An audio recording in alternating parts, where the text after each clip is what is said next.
कभी कभी हमारे बालों पे हमारी मर्जी बिल्कुल नहीं चलती। कर्ल करो तो खुल जाते हैं, स्ट्रेट करो तो बम फट जाता है। ऐसे में जन्नत मिर्जा का ये ट्रेडिशनल सा बन इन तमाम मसाइल का हल हो सकता है। तो इसको बनाने के लिए सबसे पहले आपने हाई पोनी कर लेनी है। आगे वाले बालों पे आप हेयर स्प्रे कर सकते हैं ताकि थोड़ी नीट लुक आ जाए। लो जी, मेरे हाथ तो इतने में ही थक गए, लेकिन हम हार नहीं मानेंगे। एक रबर बैंड के अंदर एक पिन डालने के बाद आपने इसको इस तरह से सिक्योर करना है। फिर इसको घुमाते जाना है जब तक इसका दूसरा एंड नहीं आ जाता। नहीं जी, इसका दूसरा एंड आ गया। अब इसके अंदर हम दूसरी पिन डालेंगे और इसको इस तरह से सिक्योर करेंगे कि सामने नजर ना आए। और अगर आप इस तरह से रबर बैंड पहनेंगे तो उतारने में भी बहुत आसानी हो जाएगी। फिर आप ये हेयर डोनट पहन लेंगे, जिससे छोटे बालों में भी हेयर बन बनाना बहुत आसान हो जाता है। फिर आप ये पोनी वाले बालों को आधा ऊपर ले आएंगे और आधा नीचे रहने देंगे। ऐसा इसलिए किया ताकि ये इक्वली स्प्रेड हो जाए। एक और रबर बैंड लेने के बाद आपने इस तरह से इसको सिक्योर करना है कि ये बन की शेप में आ जाए। इसको आप बाद में नीट भी कर सकते हैं। लो जी, नीट कैसे करूं, मुझे तो कुछ दिखाई नहीं दे रहा।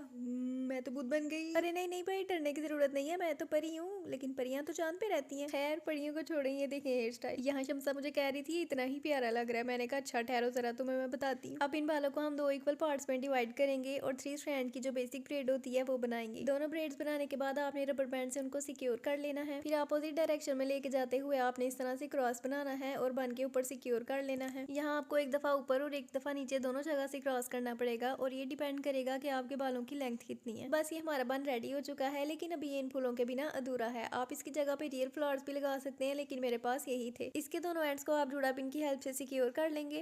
अब लग रही है ना कंप्लीट फाइनल लुक। ये हेयर स्टाइल मेरे ख्याल से पाकिस्तानियों का कौमी हेयर स्टाइल है, क्योंकि आप इसको किसी भी दिन कैरी कर सकते हो, चाहे मेहंदी, बारात, वलीमा, कोई भी फंक्शन हो। इसके अलावा ये ब्राइड्स पे भी बहुत प्यारा लगता है। ये देखें, आपको नहीं यकीन आ रहा तो मैं आपको दुपट्टा लेके भी दिखा देती हूँ।